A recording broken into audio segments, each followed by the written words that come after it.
Sanibonani, welcome back to enye ivideo. Ngiyabonga kakhulu ukuthi ungene. Thank you very much for uthando ne-support. Ngiyabonga kakhulu bafowethu. So on this particular video ngizothanda ukukhuluma ngodaba lukaMusa Khawula engilubonile elingathi luyatrenda nyana-ke. Bakhuluma ngokuthi uMusa ngathi impilo yakhe ithanda ukuba nzima-ke. He is still in prison, remember, selokhu aboshwa uMusa Khawula eboshelwa leliya cala le-crimen injuria, elinye kwakuyini, I think it is hate speech. Angithi uyazi indlela abloga ngayo, indlela akhuluma ngayo ngama-celebrities and all that, bese bayamsuwisha. And I think elinye leliyalele ex yakhe uWandile Khambule, lwana-ke kwaduma ukuthi wamgwaza, and then esemgwazile-ke uWandile Khambule wadlula emhlabeni. Wayezwana noMusa-ke baxabanela okuthile-ke, uMusa waseyamhlaba-ke washona umntana abantu. So uMusa nalelo kucala angazi ukuthi uyalipikela nalelo kumanje noma mhlawumbe, you know. So-ke mangifika-ke manje, since I was away since Friday, ngiyabona-ke lapha kukhulunywa ngoMusa Khawula kuma-publications nje ambalwa. Ngizoya lapha ka-MDN News ngiyocupha khona udaba olubhalwe khona, bese kodwa-ke ngizofunda ngesingisi, right? So bathi bona concerns mount over Musa Khawula's health in prison. Okungangokuthi yeah, people are very concerned ukuthi uMusa i-health yakhe lapha ejele ngathi ayikhonhle, uyayibona.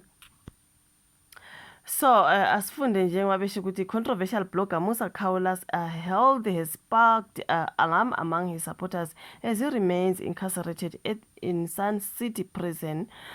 So sources close to a 33-year-old social media personality told News24 that Musa Khawula is struggling with poor health, relying heavily on friends for essential supplies like food, toiletries, and medication to sustain him behind bars. So mina bengicabanga ukuthi umugula ulapha ejele lizokuthatha ijele likuze ngasesibhedlela. Bengicabanga kanjalo. So which means kumele uthole medication from someone mhlambe. Mhlambe lo abangeke baku-offerishe wona sekumele manje urely on someone takulethele wona laphana. Angazi sengiyasho nje ngoba bathi he had to rely on friends to sustain him on food and toiletries ne-medication.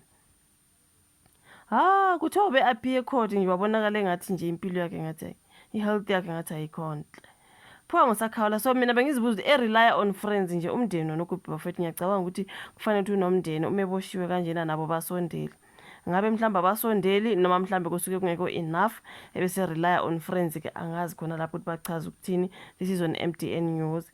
Bathi-ke Musa Khawula, known for his provocative online commentary, faces multiple charges including crimen injuria, hate speech, violating the Cyber Crimes Act, and a separate attempted murder case from 2021. I think ilo lele lika Wandile Khambule elika 2021. So is attempted murder engabe, why is it attempted murder? Ngoba is it attempted mangabe ngempela umuntu washona? Is it still attempted? Angazi. Silungu phela leso. So his legal backers have kept him detained since January 2025, with bail applications repeatedly denied or postponed due to ongoing investigations and new evidence. Siye sambone emakhoti kuthiwa bail denied, kuthiwe Musa abandoned bail, kuthiwe lokhu nalokhu. Thina sithi hayi uMusa ubonakale right happy.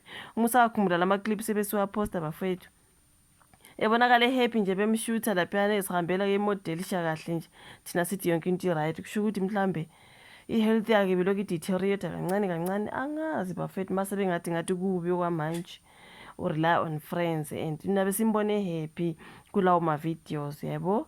So yabona into yokuthanda ukuthi mhlambe wenzele nje i-camera uyenze ngathi izinto zi-right zibe zingekho right. But a recent report highlighted his visibly frail appearance during a court appearance at Forgefield Magistrate Court, a stark contrast to his once vibrant persona. Now, in an effort to support Musa Khawula, fans launched a free Musa Khawula campaign, which included selling t-shirts to raise funds for his mounting legal fears. However, the initiative has reportedly failed to meet his financial goals, leaving supporters unable to fully recover his needs. Friends have stepped in, putting resources to send food, hygiene products, and medication to ensure Khawula's well-being. Kuripota on News24. So bangani bake bamthumela ukudla, bamthumele ke ne-medication, bamthumele nama-toiletries. Ila ngibuza khona umndeni wona mhlawumbe usuke mhlawumbe uthumele kunganeli bese ke uya-rely on friends or mhlawumbe kwenzakalani. Kuthiwa he is not the same Musa that we knew, a close associate told on News24, describing him as a tired and withdrawn. Bafethu since wangena January manje soku September. siyangena kuSeptember kusasa lokhu shuthi u8 months on sewuqedile sesiya lapho ku9. Phuwa Musa Khawula bafethu, yabona Musa kumele ubloge kahle mfethu, yabona ke manje ama-followers ama-subscriber unama-followers kuMusa Khawula bafethu, followers on Twitter, Facebook, channel yakhe on YouTube eyaba nama-subscribers amaningi, thousands of subscribers even before eposta ivideo wathi mayevula YouTube channel abantu bagcwala. Angithi nje sagcwala laphiyana engakafaki kwa video ngoba silandani indlela abloga ngayo.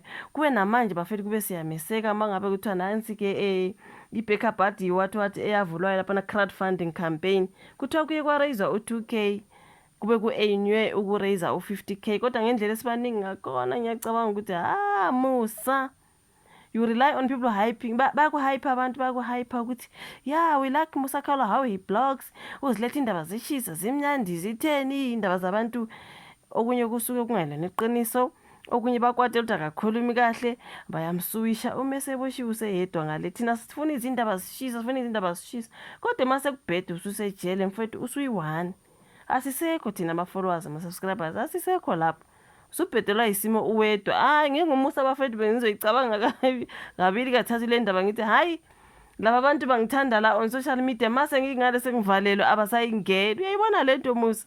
Do you see what I see? It's a pity bafethu kuthiwa ke backup bout crowdfunding campaign aimed at raising 50,000 rands for his legal fees has only collected less than 2,000 rands, underscoring the challenges in rallying widespread support. His supporters remain vocal, urging for better treatment and a fair trial. Angazi ukuthi masingaka comment section bafethu ivideo izoba yinde. Omunye uthi khona all that while real criminals are out there terrorizing citizens. Ukhona free Musa for what? So he can stay up more defamatory gossip you enjoy. Let him face the consequences of his actions. You reap what you sow. Munya ati jail is supposed to be like this for rapists and serial killers, not someone who just posts people's laundry. But nakona mawuposta people's laundry phela makasho ukuthi iqiniso ngoba mokungalona iqiniso then they will. That's why we always say allegedly, because usukuthi hayi ngizwe ngifice ka social media le ndaba ngizwe kuthiwa angwazi. Manje umuso allegedly wakakekho uvela asho lento ayithandayo abese babiza ngamagama bese babiza ngamagama.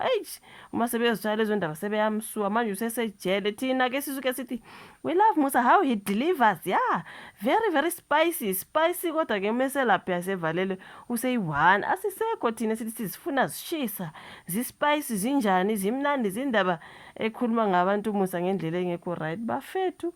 Musa usejele mfethu usenkingeni usukuyi-1. So omunye athi hayi free Musa Khawula, you really want him to rot in prison when half of you are criminals with data bungles? Let him go. I wish him a speedy recovery. Hayi kuningi ama-comments maningi ke siwafunde wonke bafethu. Phuwa Musa Khawula hayi. So yona lento engishoyo bafethu ukuthi ngendlela esibaningi ngakhona kube ke siyakwazi ukuthi ke sisize. Uzwile lapha mabethi out of u50k ekade sizama ukumraise siraise only 2k. So unga ukuthi kuyacaca ukuthi hayi and nomndeni awuzwakale ndawo phela na ahiye ukuthi he relies on friends. Sonke sibaningi kangaka, from his Twitter followers, from his YouTube subscribers, from his Facebook followers, from yabo kube njengoba simzwela kangaka like the comment section is saying sabuye sasize mangabe kuthiwa sondelani bafethu nisize, wasizakala ke phela waphuma ke laphana uMusa. So angazi bafethu noma engaphumanga nje bakukhulunywa ke ngemedication nokudla engathi nje kusondela abangane. Mina ngazi umndeni ophi bafethu uMusa Khawula unawo umndeni. Nkosi yami kodwa nje uMusa unama-followers uMusa bafethu, kodwa sisondela ngama-comments kuphela. Nayo inkinga yami enginayo, sisondela ngama-comments kuphela sisho bring the news Musa, bring them hot. Uma yena ke esenkingeni asisasondeli sikwazi ukusiza. Uyabona inkinga la ikhona. So naye angarely kakhulu kuma-comments alokho emhype ukuthi akasho izinto ngabantu azogcina esho izinto ezingalona iqiniso ngabantu bese bayambophisa. Uma sebembophisile useyedwa ke ejele. Uyayibona ke manje funeka ukudla, manje funeka imedication ngoba ngathi ke kuthiwa kubonakala ngathi hayi kuthanda ukuba nzima yabo. Awusadli kahle phela oMusa futhi ubeziphilisa nje, thola yonke into ayidingayo bafethu, ubona nje ukuthi uyaziphilisa. Umusa lapha ejele ke hayi ayikho yonke lento you have to rely on someone.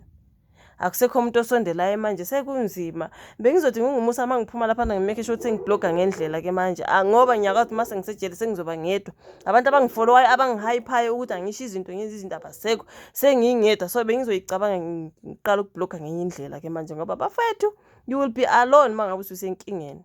All our social media friends, followers, subscribers abasondeli basondela ngama-comments kuphela. Yeah, we want yeah, you know what I mean. Uma ususenkingeni so you-one. Uyayibona leyo nto. Phuwa musa. Ngiyafisa bafethu engathi angaluthola usizo. Angazi hayi kunzima-ke uma kunjalo. Is alleged inkosi yami ukuthi i-health yakhe ngathi akukho kuhle laphana nje. Hayi asazi isho uvala ka-comment section, ulike ivideo, subscribe, ushare, ufake ne-notification bell yakho on-ke bese siyobonana kwezayo. Bye.